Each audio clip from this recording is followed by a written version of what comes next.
Good evening, and welcome again to Klahanie, the great outdoors. Now, if you're 20 years of age or younger, the chances are you've never even heard of a Stranraer flying boat, let alone seen one of the wonderful old birds.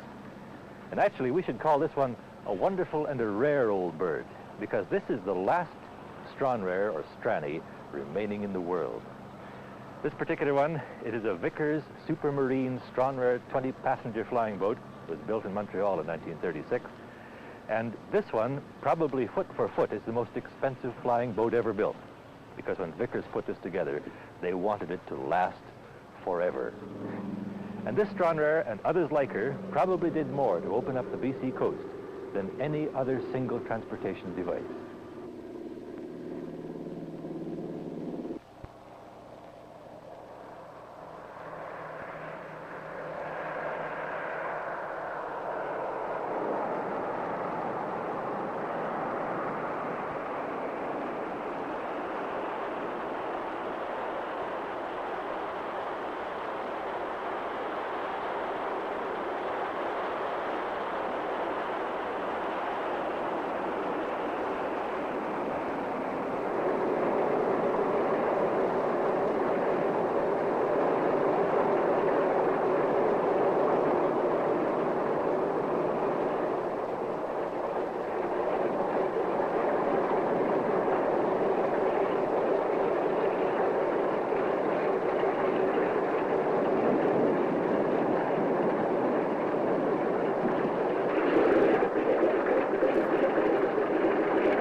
The other day, we got in touch with Jim Lightbound, who for the past 7 years has been custodian of this last Stranny, and he's lavished it with all his tender, loving care.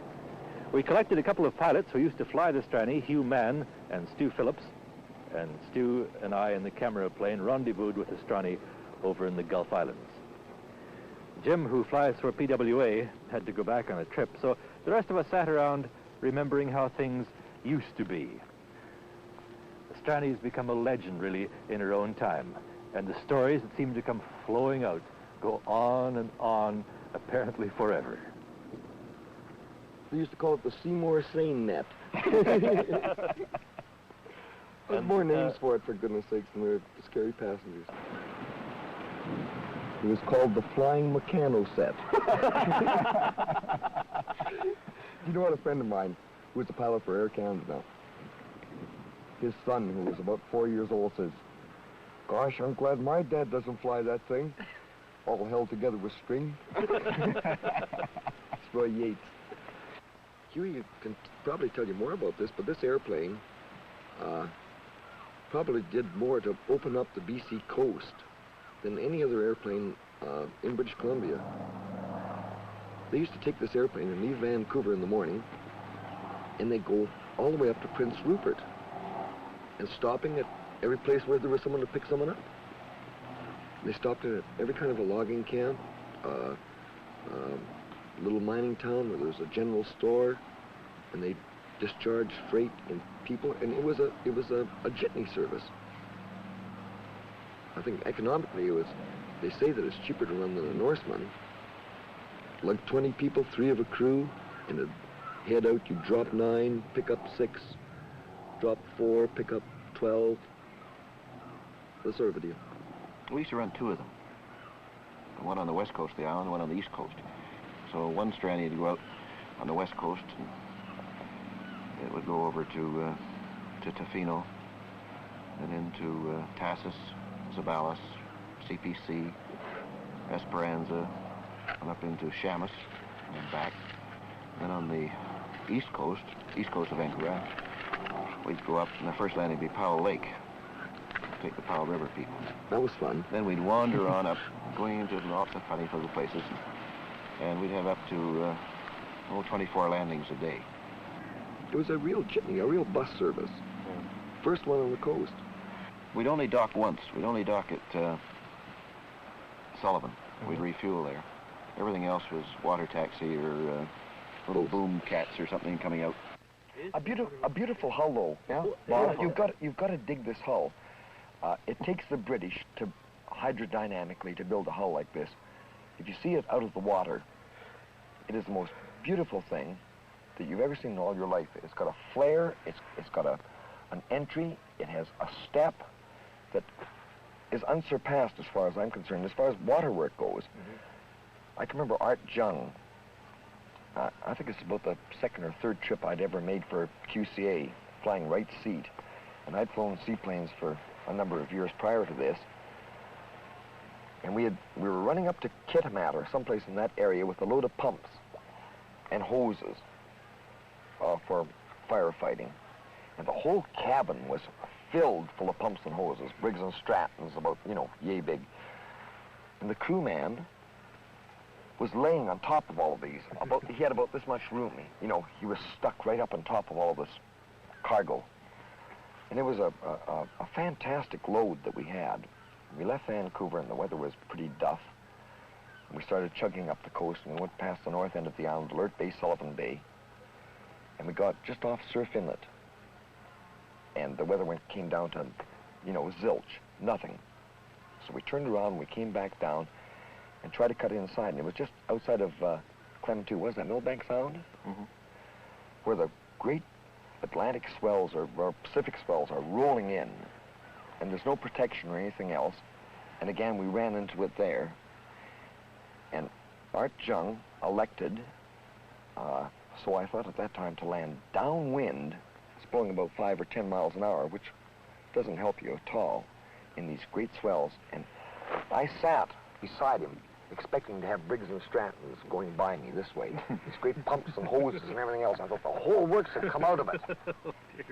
And I sat there and went chung, chung, chung, chung, chung, chung, chung, chung, chung.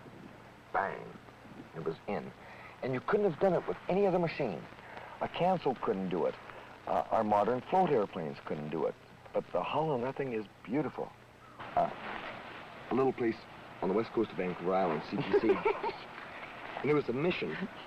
And there was a hospital there, and they're lovely people. Just tremendous people. But they used to get mission people that come out from the prairies. And they come from Saskatchewan and Manitoba and places like this. They've never seen a boat, And I think the plow was maybe a little bit tough in those days to see because... But they always put one of these chaps in charge of the boat. And they never had anyone that had any boat experience. And we used to land in a very narrow passage. And they'd come out to get their mail and to load and discharge passengers. And they came out in this little boat that was a converted gill netter, little cabin on it. And this was the most harrowing experience that I've ever had in flying. Because they come running towards you and then they throw it in reverse, and then they throw it forward, they throw it in reverse.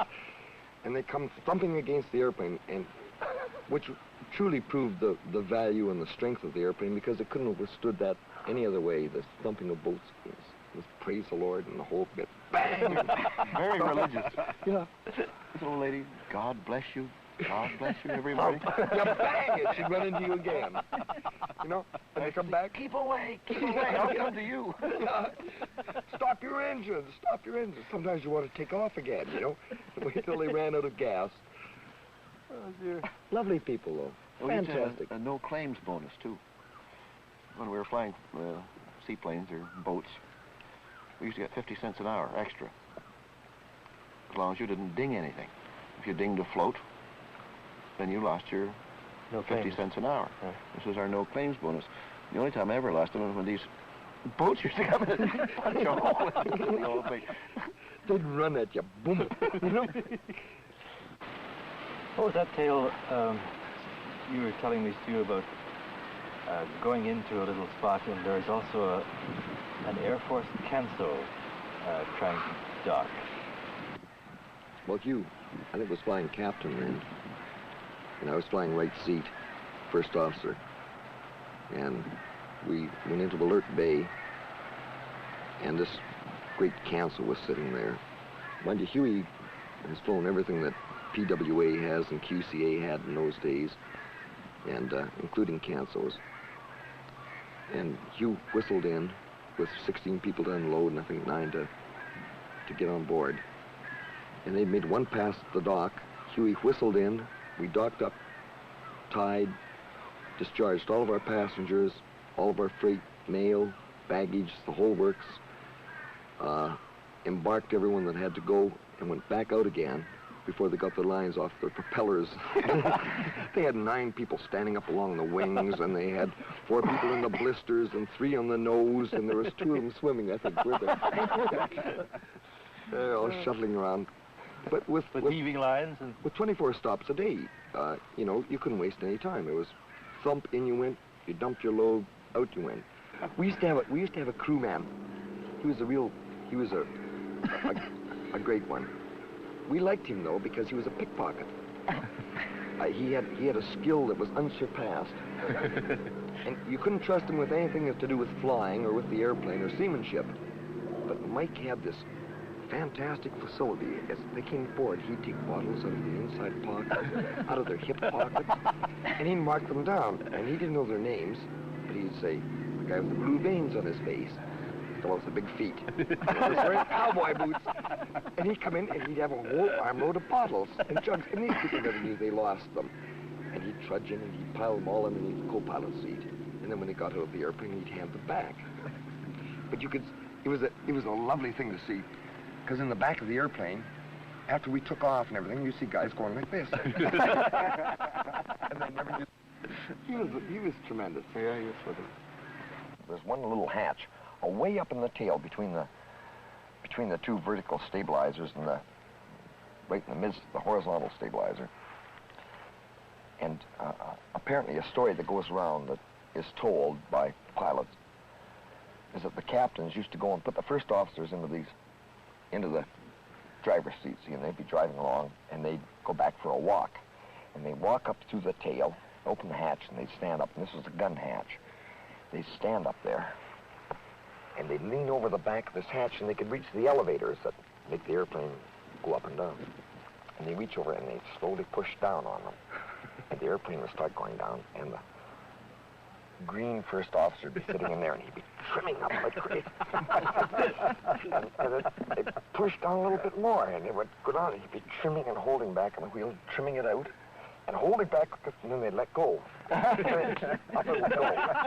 They all gone. And then they sit there, and then they could reach way, way back and pick up the elevators and do the same thing. And the next thing, it would start going up. And he'd be fighting against this whole thing. I mean, it was a fun airplane. It's really a fun airplane.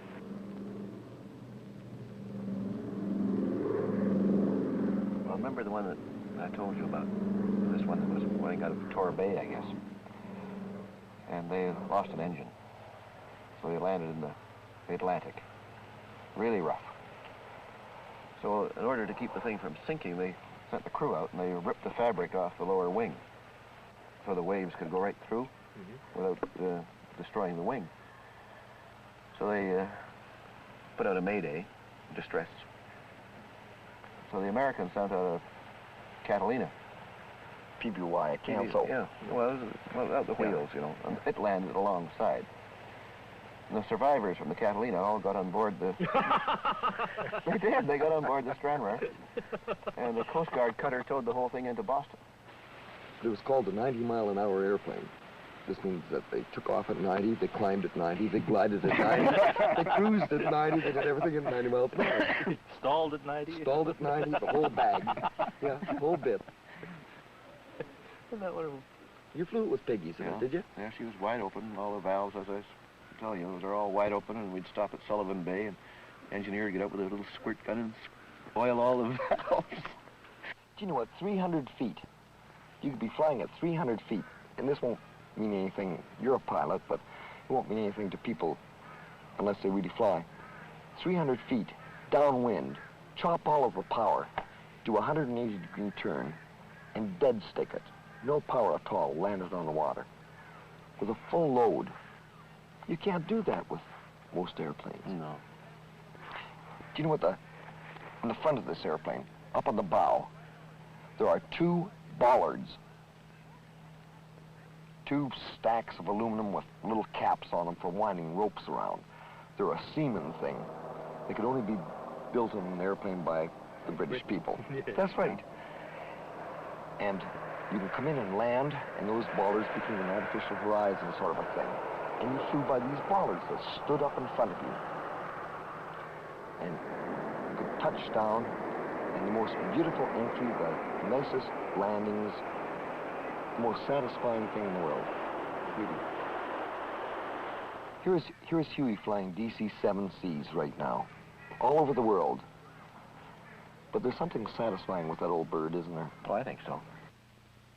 You know, it's still fabric, you know, it's still fabric. It's a fantastic hull. The whole hull is pure aluminum.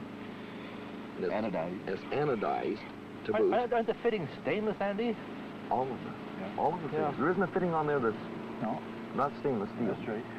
Just as good a shape now as it was the day it was built. What was that, Hugh, you mentioned a minute ago, a deal where you received a military escort when you were picked up on the radar? We used to come down the west coast, and the interceptors from the States used to come up. Anytime they'd see a radar blip, and apparently the old Stranny used to throw a pretty good one with all the Looks like wires, a squadron. with all the junk. And this, 2 jets came up and intercepted the thing. And they radioed back. They found this unidentifiable object, but apparently it was friendly. People don't believe it. It's a legend in its own time. We used to fly this west coast of Vancouver Island. Half the time we couldn't, you know, normally you couldn't go over the top. You'd go around the outside and past Race Rocks and up the west coast. And this radar deal used to pick us up now and then. And then after a while, as Huey said, they started to recognize this airplane for what it was. It wasn't an armada or anything else coming down the coast. It was one airplane. And they come whistling out, and after a while, the guys would go back, I guess, to the mess in Payne Field or McCord Field, and they'd say, "You should see it. 2 wings, 2 engines, top wing 20 feet above the bottom wing on top of the airplane.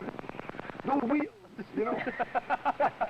And so they come whistling out, and after a while they were fighting, you know. All the guys were saying, "It's my turn." And now out they come. So we used to stooge down the west coast and be a 200-foot ceiling, you know, and 5 miles, and all of a sudden out of the overcast, whang, and you'd look out, and there'd be a F-86 sitting there. And this was day after day, and then they started taking pictures, you know, and that kind of got to us a little bit because, you know. Better than having shooting at. And they were in black and white, I'll bet. So we got tired, and then they'd slow roll, and then they'd disappear into the overcast. And then his buddy, who was sitting up above, would come down to take a look. And you see him talking on the mic and laughing.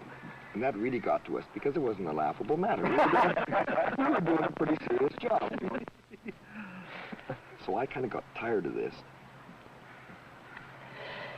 Maybe I can go back a little bit, because I wound up in Toronto picking up a new beaver one time, and I ran into 2 Americans. And we ended up one evening having a cocktail before dinner in the town and country. And this one fellow said, "You fly on the West Coast?" And I said, "Yeah." And he said, "You're from Vancouver?" And I said, "Yes." He says, "Near Seattle?" And I said, "Yes." He says, "Near McCord Field?" And I said, "Yes." He said, "I got a good friend there." He says, "His name's Buzz Williams." And Buzz Williams, he said, is a real hot rock. He can really fly. He said, he is very entertaining. He said, but an awful bloody liar. And I said, "What do you mean an awful liar?" He said, "Well, so happened," he said, he's ruining the relationship between Canada and the United States. He said, one day he tells me he's out flying. He said, they scramble. He goes out, he ends up over the ocean. He says, great big waves. And he says, he sees an airplane. He says, it's got 2 engines. It's got 2 wings. It's got 2 tails. He said, the bottom wing is sitting on top of the airplane. He said, the top wing is sitting, 15 feet above that. He says, it must carry 50, 60 people. And he says, he flies down alongside of it and looks at it, and some guy stands up in the airplane. He said, mind you, got to understand Buzz Williams. He says, he's an awful bloody liar, very entertaining, though. He says, as he's flying alongside, some guy holds up a sign, and he says, it's got 4-letter words on it. And he said, you know, he said, this kind of going to ruin your reputation out there flying on that West Coast. And he said, have you ever heard stories like this? So I reached into my wallet, and I pulled out a picture of the old Stranny. And I said, does this look like the airplane? He looked at it and he said, my, he said, you daddy fly that? I didn't know. I said, I used to fly for a company that operated up and down the coast. And he said, is that right? And I said, yeah.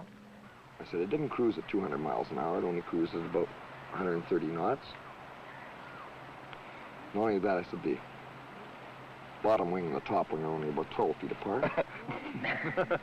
And not only that, I said, the fellow that stood up and held out the sign, it didn't say what you said it said. It said another 4-letter word, meaning go away. And he looked at me and he said, my, that's very entertaining. And this is what happened. They used to bounce us all the time, and I got so tired of this that I printed a great sign on a Dixie cup box. And it had a 4-letter word, and I stood up, I put the seat belt. It's got a hatch. The 2 pilots in the airplane have hatches over top that things slide back, and there's a great hatch in the forward section on the foredeck. It's more of a ship than an airplane, really. But if you stand up on a structural member that runs through the cockpit and slide the hatch back and put a safety belt through your own belt, you can stand out about here, you know, and you're exposed. And so I stood up and I held this sign up, and the first side said, boo! You know, great big letters. And this F-86 is staggering by like this, and he's got his coupe top back, he's got his dive brakes out, there's great black smoke roiling out of the back, and he's staggering just to the point of stall, see? And then when I turned the sign over and it said what it said on the other side, he staggered off like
You know, this sign bit, there's only one thing I wanted to do besides putting the sign up after the American Air Force bouncing us so many times. But I always wanted to come taxiing into a dock with a hammock slung between all of the struts. And guys laying in the hammock with their hats back, snoozing. And I'm going to do that one day.